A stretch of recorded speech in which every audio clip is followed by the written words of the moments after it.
Welkom by die Ligpunt Kerk podcast. As Ligpunt Gemeente is dit ons begeerte om God te verheerlik deur disippels te wees wat disippels maak en 'n kerk te wees wat kerke plant. Geniet hierdie week se preek.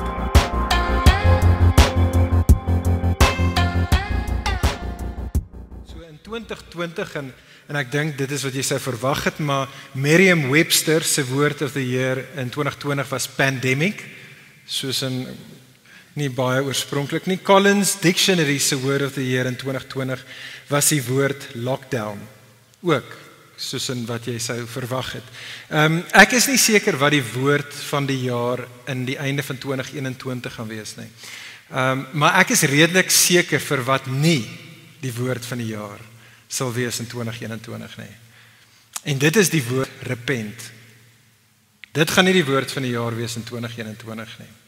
Vriende, die woord repentance of spesifiek soos hy in opdragvorm kom om te repent, Afrikaans om te bekeer, met ander woorde, vir 'n persoon, om vir 'n ander persoon of vir 'n groep te sê dat hulle lewens is nie aanneemlik vir God nie, dit is verkeerd en dat hulle het nodig om hulle sonde en hulle verkeerdheid te erken en hulle het nodig om dit te bely en hulle het nodig om hulle lewens te wysig en hulle lewens anders te lewer. Vriende, dit is nie 'n woord wat ons baie in ons moderne wêreld hoor nie. Inderdaad, daar is min mense in die wêreld waarin ons vandag, veral hier in die Weste woon, daar is min mense wat so gehaat word.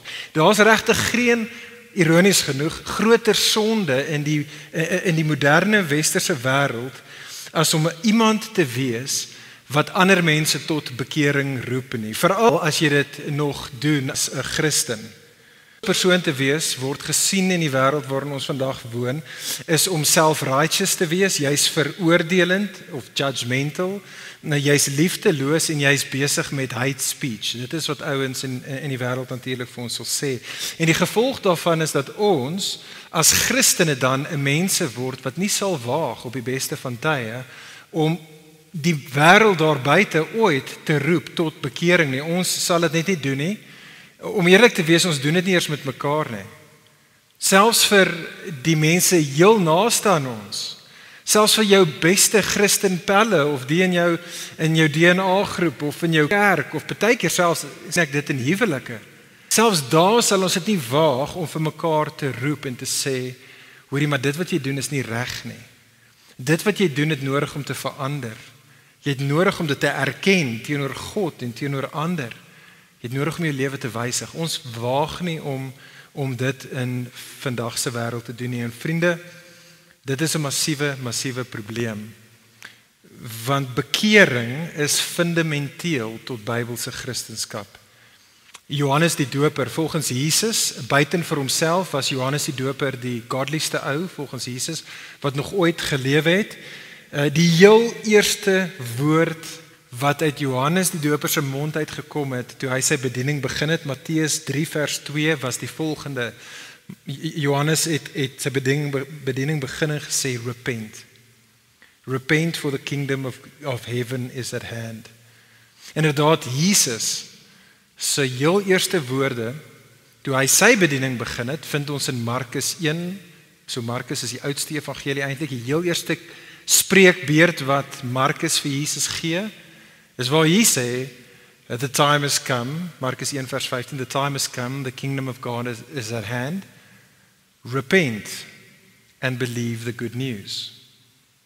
Handelinge 2, dag van Pinkster, soos wat die Gees uitgestort word, daar waar die kerk begin, dit wat ons hiermee besig is 2000 jaar terug, die heel eerste keer daar waar die kerk begin is, toe die apostels hulle heel eerste preek, Petrus preek sy preek, en hy preek en die mense se hart word gesny, hulle vra vir hom, wat moet ons doen? Wat is dit wat hy sê, sy heel eerste woord? Hy sê in Handelinge 2, sê Petrus, hy sê, repent and be baptized, every one of you for the forgiveness of your sins. Vriende, die punt is dit, bekering is fundamenteel, dit is essensieel tot Bybelse Christendom. Inderdaad, geen bekering, geen verhouding met God nie. Dit is wat die Bybel sê, geen bekering, geen verhouding met God nie. Bekering is die manier wat 'n mens 'n verhouding met God begin. En bekering, sê die Bybel, is die manier wat mens in verhouding met God bly. En so dit het ons dan nodig om vanaand vir onsself te vra, wat presies is bekering? Wat is dit juis wat bekering so belangrik maak? En dit is wat ons vanaand gaan sien, soos wat ons saam kyk na daai gedeelte wat vir ons gelees was in Jona 3. So kan ek julle vra, hou jou Bybel byderhand asseblief.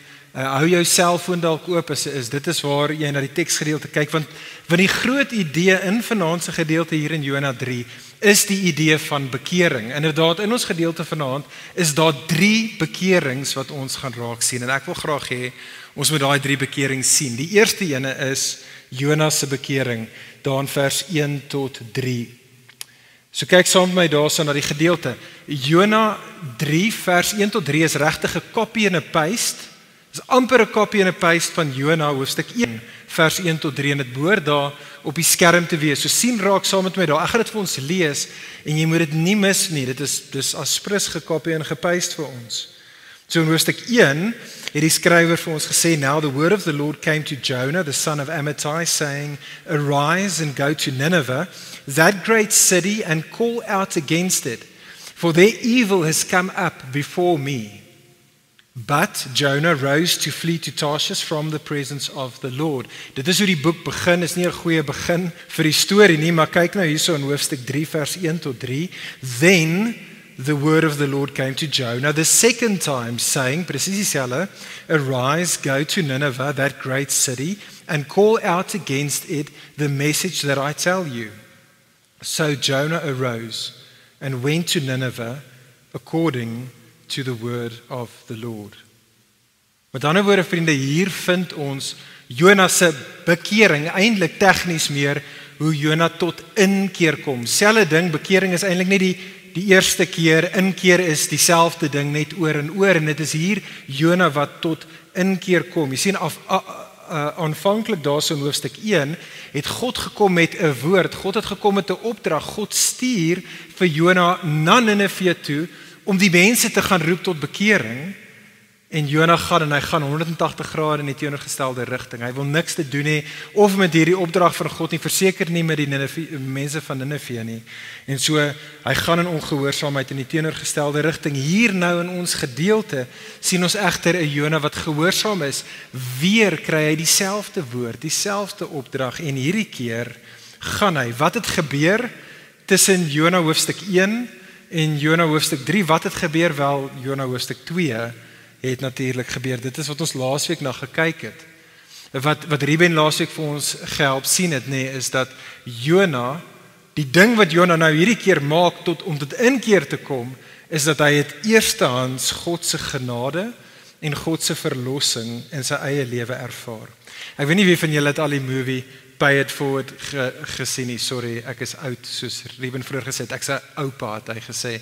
En so dit is so 20 jaar terug uitgekom. Party van julle was toe nog in doeke. Maar as jy nie die fliek gesien het nie, as jy nie die fliek gesien het Pay It Forward nie, dink ek het jy al dalk daai konsep gehoor, nê?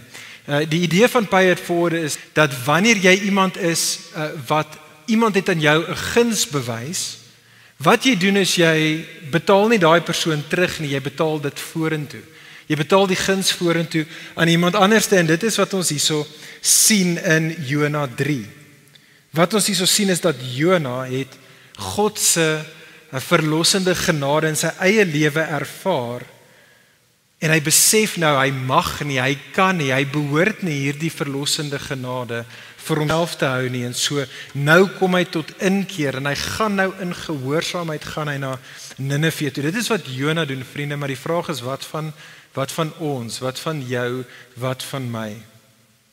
Jy sien, ek dink meeste van ons is bewus daarvan en Ruben het dit so goed en duidelik vir ons laasweek gekommunikeer, is dat om 'n Christen te wees, wat dit beteken is dat jy is iemand wat God se verlossing ervaar het. Jy het God se genade geniet. Ons was soos Jona 'n mense wat in die waters van God se oordeel verlore was en soos wat God die vis gestuur het vir Jona om hom te red, so kom God en hy red ons in sy seun Jesus sodat ons in Christus, binne in Jesus nou veilig kan wees van die waters van God se oordeel.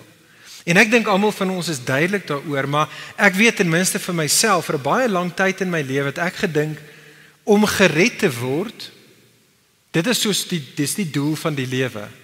Veral toe ek groot geword het as kind, jy word groot en ek weet ergens moet ek my hart vir die Here gee en dis soos die goal van die lewe. So ergens in my lewe, dalk later, dan gaan ek my hart vir die Here gee, dan gaan ek gered word. En dit is krities, dit is nodig, maar vriende, dis eintlik nie die einddoel nie, dis eintlik die begin. Die hele punt is dat God red ons sodat.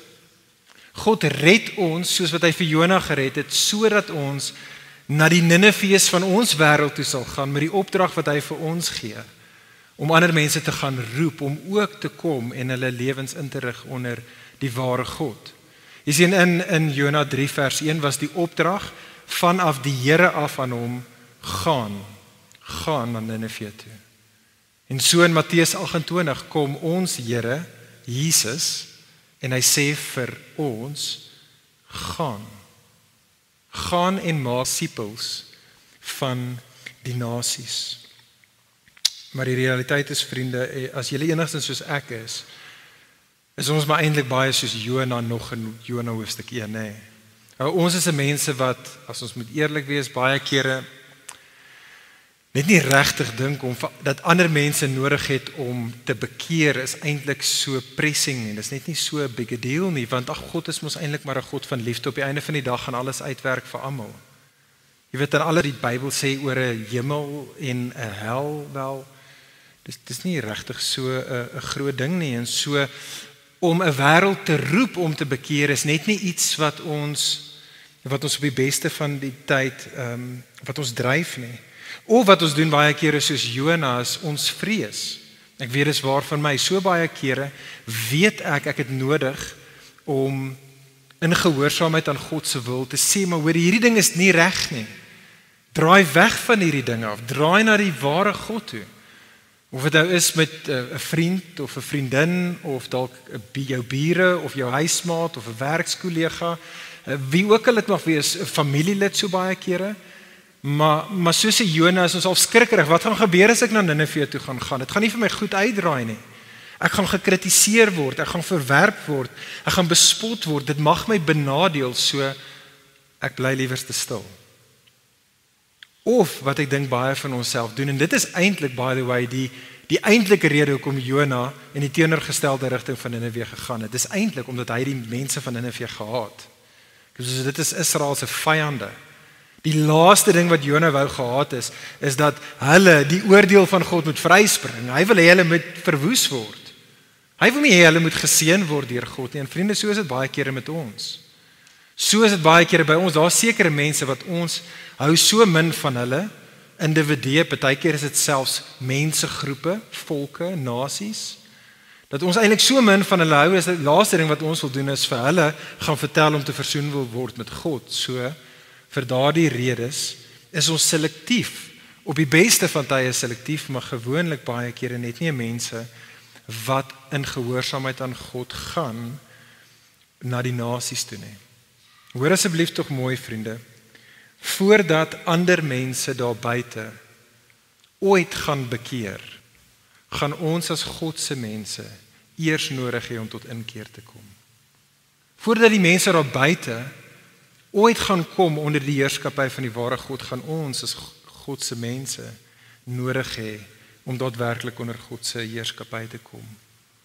En te bely aan God en aan mekaar en te sê, maar hoor hierso, ek is nie besig om my sendingsmandaat uit te lewe nie. God, ek is jammer daaroor. Vergewe my daarvoor. En Here, stuur my asseblief uit. En dit is wat ons dan hierso sien. Dit is die tweede bekering, vriende, wat ons hierso sien in die gedeelte. Kyk, wees saam met my daar in die teks. Ons het nou net gesien Jona se bekering, sien nou raak saam met my Nineve se bekering in vers 4 tot 8.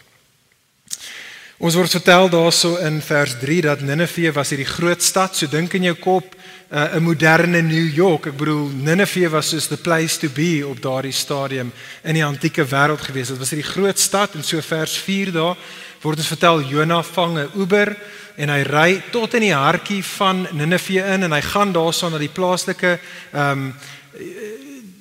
televisiestasie toe, hy gaan daarso na die newsroom toe en daar gaan hy en hy broadcast sy preek en die hele ganse stad is ingetune en hulle almal luister soos wat Jona sy boodskap bring. En dit word vir ons daar gegee in die tweede helfte van vers 4, sy boodskap sê, yet 40 days and Nineveh shall be overturned. Dis natuurlik nie die som totaal van sy preek nie, imagine dit, hoe nice sal dit nie wees nie. One-liner sermons en ons is klaar. Dit is die crux. Dit is die crux van wat sy boodskap was, wat Jona gepreek het daardie dag. Die getal 40 is baie belangrik. 40 kommunikeer in die Ou Testament en in die antieke wêreld kommunikeer dit 'n vasgestelde tyd, maar 'n spesifieke vasgestelde tyd wat betrekking hou met God se oordeel. So dink jy 40 dae en die 40 nagte van reën in die tyd van Noag. Dink aan Israel vir die 40 jaar in die woestyn. Dink aan die 40 dae wat Goliat gestaan het en Israel bespot het en hulle verneder het soos wat hulle reggemaak het om te beklei. Daai woord daarso in sy preek overthrown is presies die woord wat ons vroeër in die Ou Testament het in 'n redelike bekende storie van Sodom en Gomorra. Dit sê in die Genesis teksgedeelte dat God het Sodom en Gomorra geoverthrow. Met ander woorde, hy het hulle vernietig, hy het hulle verwoes en dit is in essensie die boodskap wat Jona hierso preek vir die mense van Ninive. Hy kommunikeer aan hulle, hoor hierso, Ninive, julle staan onder die oordeel van God. Die vraag is, hoe het hulle gereageer? Dit is wat ons daar sien, kyk, sien dit daar so in die teksgedeelte. Ons sien hoe hulle gereageer het in vers 5 tot in vers 8. Maar vers 6 tot 8 volg nie kronologies op vers 5 nie. Vers 6 tot 8 in ons gedeelte is eintlik soos 'n double klik op vers 5. Vers 5 vertel vir ons wat die hele stad gedoen het. Die vraag is, hoe het dit gebeur dat hierdie hele stad tot bekering kom antwoord? Vers 6 tot 8. En so wat ons daar so het in vers 6 tot 8 is die koning het ook daai aand voor die TV gesit en hy het lekker gesit popcorn geëet, nuus gekyk, hier toe kom Jona op, hy sien vir Jona sy preek en dadelik toe hy hierdie boodskap hoor, toe die gees van God iets gedoen in hierdie koning se hart. Sy hart was gesny gewees. En die teks sê hy het van sy troon afgeklim. En hy het sy koningsklere uitgetrek. En hy het letterlik, waar ons sê ding vandaan kry, letterlik in sak en as gaan sit. Om in sak en as te wees, kommunikeer, weer eens in die antieke wêreld, dit was 'n manier om te kommunikeer dat jy is nie net hartseer oor iets nie, maar jy is gebroken oor iets. Om in sak en as te wees, kommunikeer dat jy het berou oor jou sonde, en dit is 'n manier om jou sonde skuld te bely. Dit is wat jy doen, as jy in sak en as is. En dan vers 7 tot 8, baie soos wat president Ramaphosa sal doen, gaan die die koning van Ninive daarna en hy klim toe op die TV-kanaal, hy gee presidential address en hy roep elke man, hy roep elke vrou, elke kind, elke slaaf, elke dier, moenie my vra wat dit beteken nie, maar hy roep almal om te bekeer, om berou te hê oor hulle sonde, om hulle skuld te bely. En om sien daar moet dit nie mis nie, daadwerklik hulle lewenswandels te heroriënteer. Kyk also in die laaste gedeelte van vers 8. Hierdie is wat die crux was van die koning se boodskap. Hy het gesê, let everyone turn from his evil way and from the violence that is in his hands. So moet dit nie mis nie. Reg vriende, reg by die hart van hierdie bekering van Ninive is hierdie idee van om weg te draai, to turn. Om weg te draai van die kwaad, sê die koning, besef en erken die koning. Nou as jy die woord kwaad daar hoor, dink aan jou vertikale verhouding met die ware God. Dit is om van die kwaad af weg te draai, om van jou goddeloosheid en van jou rebellering teenoor hom af weg te draai, maar nie net om weg te draai daarvan nie, om ook, sê die teks daar, om weg te draai van die onreg, die violence. Dink daar aan die horisontale manier wat ons baie kere nie gehoorsaam is, nog steeds aan hierdie God nie, maar soos wat hulle gaan en nie hulle naaste lief het soos hulle self nie. Soos wat die mense van Ninive gaan en soos wat hulle op die mees gruwelooslikste maniere hulle vyande hanteer. Soos wat hulle gaan en die mense in hulle midde wat nie na hulle self kan omsien nie, afskeep en op mekaar trap om bo uit te kom. Die koning sê draai weg van die sonde teenoor God, draai weg soos wat dit uitspeel op 'n horisontale vlak in julle verhoudings met mekaar. Vriende, dink saam met my aan, ek weet nie of julle al daai movies gesien waar twee ouens wat nie vir mekaar hou nie, mekaar wil doodmaak en so hulle te deal. Dit is soos 'n gunfight, maar moenie dink westerns waar die ouens net so staan en dan kyk hulle vir mekaar en hulle skiet nie, soos die old school Europese deals. Het jy al daai movies gesien? Die ouens staan rug teen mekaar. Dit is nie goed as jou rug teen mekaar is, want dit beteken ek wil hê jy moet nie meer wees nie en die ander ene sê dit gaan nie goed uitdraai vir jou nie, en so hulle stap in teenoorgestelde rigtings van mekaar af om te kommunikeer. Luister, ons is vyandig teen mekaar en ons gaan mekaar nou uithaal. Ons wil mekaar uit die prentjie uit hê. Maar vriende, dit is as dit ware wat ons hier in hierdie gedeelte sien. Die prentjie van Ninive is dat dit is hoe hulle verhouding met God is. Hulle is mense wie se kwaad en hulle onreg hulle vyande van God maak, en hulle is in 'n duel teen God. En vriende, hoor dit asseblief tog mooi, dit kan nooit goed uitwerk nie. Maar toe hoor die mense van Ninive Jonas se waarskuwing om te bekeer, om te draai. Om te draai, nie om te skiet nie, maar om hulle gewere neer te lê en om te val voor God en te sê, o God, ons is jammer vir wat ons gedoen het. Wees ons asseblief tog genade. Moet nie vir ons gee wat ons voorgevra het nie. Moet ons nie gee wat ons verdien nie. En vriende, dit is presies wat mense van Ninive gedoen het. En die vraag is weer eens vir jou en vir my, wat van ons? Wat van jou en my soos wat ons vandag hier so sit? Jy sien in steede, vriende, van hierdie prentjie van God, 'n God wat in oordeel kom teen sonde en teen goddeloosheid. Ek dink ons moderne prentjie van God is baie keer 'n bietjie meer soos Vader Kersfees.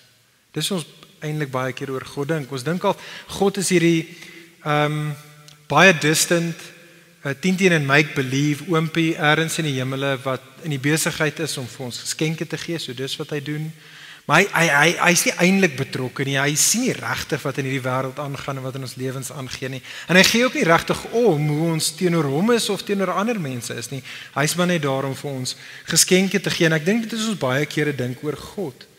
Maar vriende, soos wat ons reeds vanaand gesing het en gehoor het, is dit nie die God van die Bybel nie.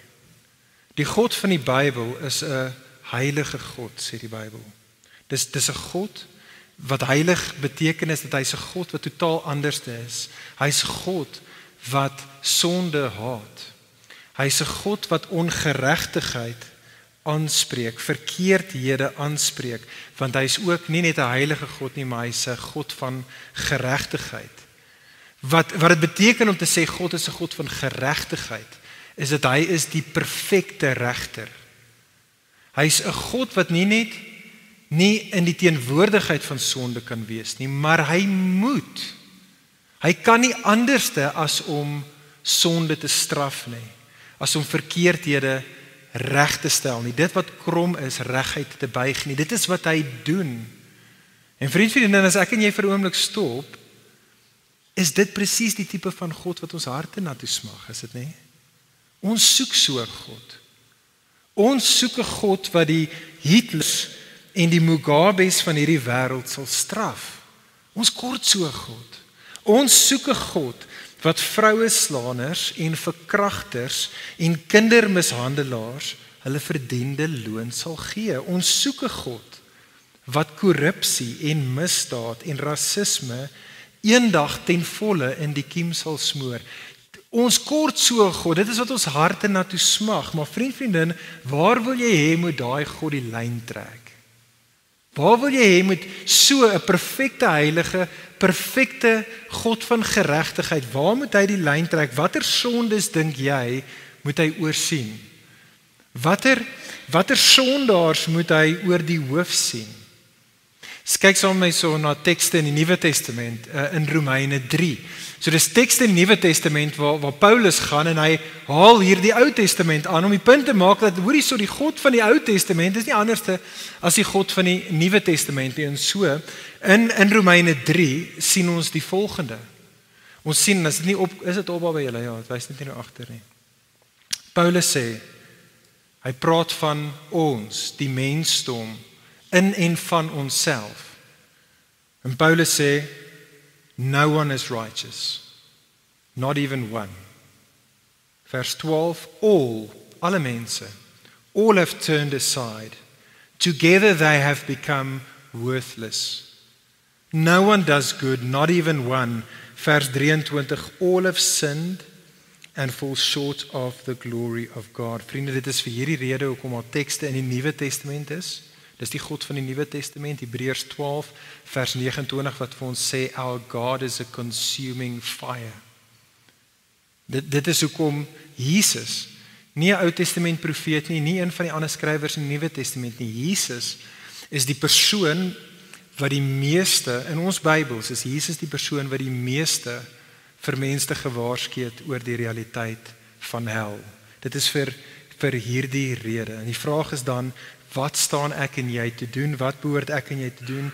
Vriende, die antwoord is, ons het nodig om te bekeer. Ons wêreld het nodig om te bekeer. En hier in Jona 3 het ons die prentjie. Ek dink 'n baie behulpsame prentjie vir jou en vir my om te verstaan wat beteken dit om te bekeer. En so kyk saam met my daarso weer in vers 5. Bekering, vriende, begin om te glo. Om in die eerste plek God op sy woord te vat. Bekering begin om God te glo met betrekking tot wie hy sê hy is. So nie om 'n God te create wat ons graag wil hê hy moet wees nie, maar om God te glo as hy sê ek is 'n God wat heilig is en ek is die God van geregtigheid en ek is 'n God wat ongeregtigheid sal oordeel en straf. Maar om te bekeer dan verder is om ook te glo, nie net wie God is nie, maar wie ons is. Dat ons is inderdaad 'n mense wat in en van onsself kortskiet aan sy geregtigheid. Ons is 'n mense wat nie God met ons hele hart en ons hele verstand liefhet nie. Ons is nie 'n mense wat ons naaste liefhet soos onsself nie. Ons is 'n mense wat sondig is, ons is mense wat skuldig voor God staan en dus onder sy oordeel is. Vriende, bekering begin deur God op sy woord te vat en dit te glo oor hom en oor jouself. En soos wat ons hierdie waarhede dan besef, is bekering ons wat dit dan bely, soos wat ons dit sien hier in vers 5 tot 8. Bekering is, dink aan daai prentjie van die koring, dit is soos wat ek en jy as dit ware van die troon van ons eie lewe afklim. Soos wat ons krone afval, ons koningsklere uittrek, waar ons aan God, onthou hierdie koning het homself verneder, hy het dit aan die wêreld om hom gekommunikeer. Waar ons beide aan God en aan ander kommunikeer en sê, hoorie, maar ek is nie die koning nie. Ek is nie die baas van die plaas nie. God, U is die koning. En ek verneder myself, ek bring myself onder U heerskappy in.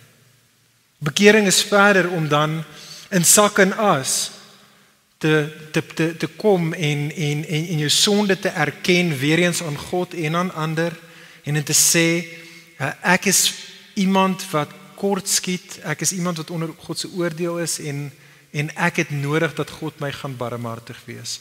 En so kom na God toe, ek pleit om vergifnis en ek vra God om my genadig te wees. Let wel in die gedeelte nog, dink ek 'n belangrike gedeelte van wat bekering is. Sien raak in die gedeelte dat bekering is nie 'n ding wat in my kop gebeur nie. Nee, bekering is nie net 'n ding wat in my hart gebeur nie. Dit moet ten minste waarhede wees wat ek besef, dinge wat ek in my hart bely. Maar in die gedeelte, soos wat ons hierso sien wat die koning sê, dit het te doen met om jou lewenswandel te heroriënteer. Dit is om iemand te wees wat daadwerklik in 'n rigting ingestap het. En op baie punt in jou lewe gekom het waar jy besef, ek stap nie agter koning Jesus aan nie. Ek stap agter my eie koninkrykie aan. Maar bekering sê nie dit net nie. Bekering draai om en stap dan daadwerklik agter koning Jesus aan. Ek weet nie wat is dit vir jou nie. Ek weet nie wat is die paadjie waarop jy mag wees nie. Bekering beteken ek draai weg van self en ek draai na die ware God in Jesus en ek gaan nou agter die ware koning Jesus aanloop en mens sien dit tasbaar. Jy sien dit in jou lewe. En dit is wat bekering is. Let wel, laaste ding. Bekering is nie net eenmalig nie, soos ons vroeër gesê het nie, maar bekering is die Christen lewe.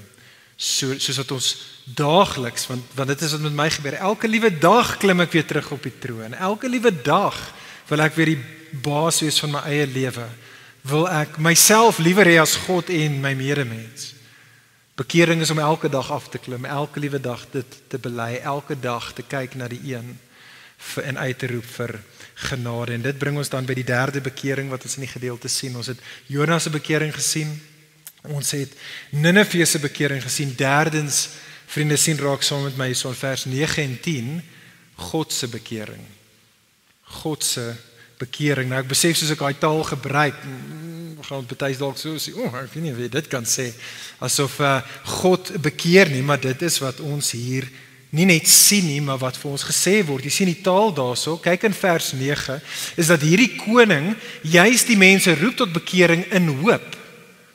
Hy sê kom ons verneder onsself, kom ons bely ons sonde, kom ons erken dit, kom ons pleit om vergifnis, want vers 9, who knows, God may turn and relent and turn from his fierce anger so that we may not perish.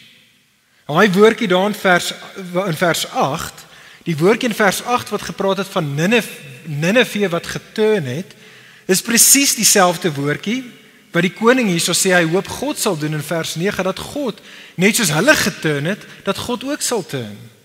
Die woordjie daar in vers 9, die woord relent, klink baie soos repent, en daar's 'n rede vir dit, en party vertaling sê dit letterlik repent, en in baie ander plekke in die Ou Testament word hierdie woordjie vertaal as repent. Dit is dieselfde woord. Jy sien die woordjie hier kommunikeer bloot of nou waar is van ons of van God, dit kommunikeer letterlik om van besluit te verander op so 'n manier dat jou optrede dan gevolglik verander. En dit is presies wat die klimaks van ons gedeelte is. Die laaste versie, kyk saam met my die laaste vers. Die klimaks van ons gedeelte vers 10, when God saw what they did, how they turned from their evil way, God relented of the disaster that he said he would do to them, and he did not do it to them. So dink saam met my weer terug aan daai prentjie van die deel, en waar ons as die mensdom en Nineve vir God uitgedaag het, en gesê, hoorie God, ons soek jou nie in ons lewens nie, ons wil jou dood hê, en so hulle vir God as dit ware uitgedaag vir die deel, en Nineve het gestap in hierdie rigting, reg in vyandskap en rebellering teen die ware God, en so God stap in die teenoorgestelde rigting, en Jona het gekom en hy het vir hulle uitgeroep, hy het langs hulle gestaan soos hulle in hierdie deel stap, en hy het uitgeroep en hulle gesê, moenie dit doen nie. As julle vir God in 'n showdown gaan hê, gaan dit sleg uitdraai vir julle. Repent, draai om, kom draai na hom toe, gooi jou gewere neer, pleit vir vergifnis. En soos hulle dit gedoen het God nie omgedraai en gesê, nou het jy nie 'n geweer nie, bang. Nee, dis nie wat God gedoen het nie. God het nie gesê, wel, sorry, want soos nou het ek vergewe jou nie, dit is onaanvaarbaar wat jy gedoen het. Nee, wat doen God? God doen dit wat die Vader gedoen het met die verlore seun. Hy sê, kom hier so, ek vergewe julle. Ek sit dit agter julle. Ek gaan nie in oordeel kom na julle toe nie. Dit is wat God hierso doen. My vriende, hoor asseblief tog vanaand die goeie nuus. Die goeie nuus is dat die ware God, nie 'n opgemaakte God nie, maar die ware God, is nie net 'n God wat bekering vereis nie, maar hy is ook 'n God wat bekering verwelkom. En so ek weet nie, ek ken julle nie, ek ken meeste van julle glad, in feite ek kan met hierdie ligte julle nie eers sien nie. En so ek weet nie wat jou storie is nie. Ek weet nie hoe lyk jou lewe in die verlede of in die hede nie.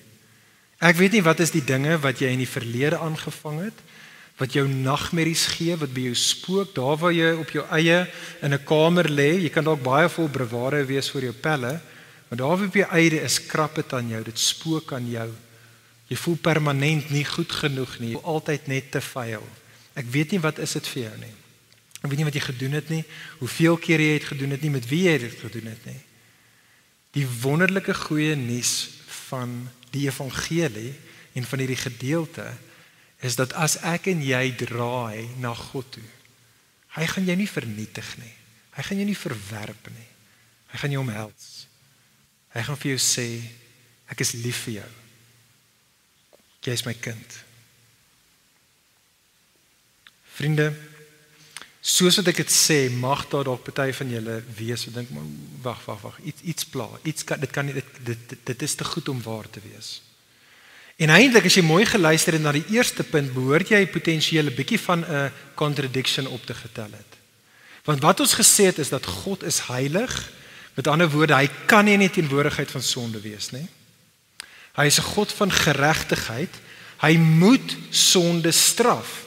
Anders te gaan hy teen sy karakter. God kan nie anders te wees as om verkeerdhede reg te stel nie. Maar hier nou sien ons dat hy 'n God wat barmhartig kan wees.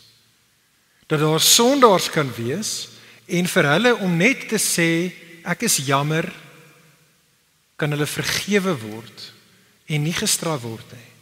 Vriende, daai is 'n probleem. Ek weet nie of jy die probleem optel nie. Want as ek en jy sit met ons sonde, God behoort ons te straf. As God ons vergewe, dan is hy barmhartig, maar dan is hy nie meer 'n God van geregtigheid nie.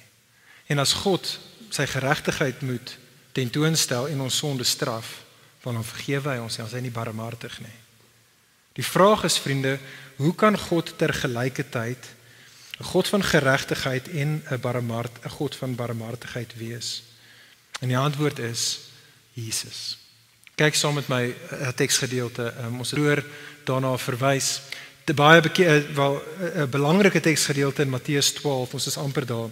'n teksgedeelte in Matteus 12 vers 41 waar Jesus verwys na ons teksgedeelte vandag hier in Jona 3.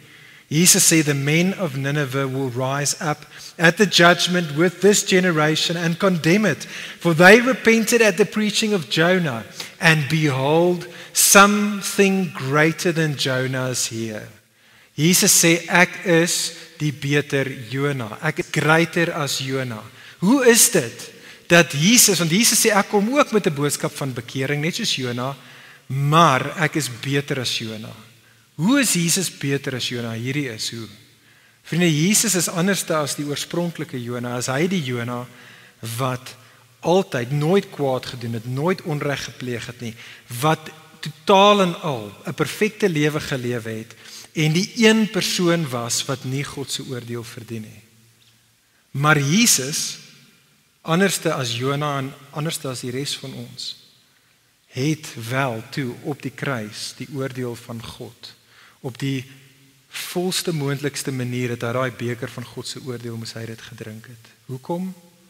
Dis die evangelie, want hy doen dit vir ons. Dit is daar op die kruis waar Jesus gaan en hy neem die oordeel wat ek en jy verdien.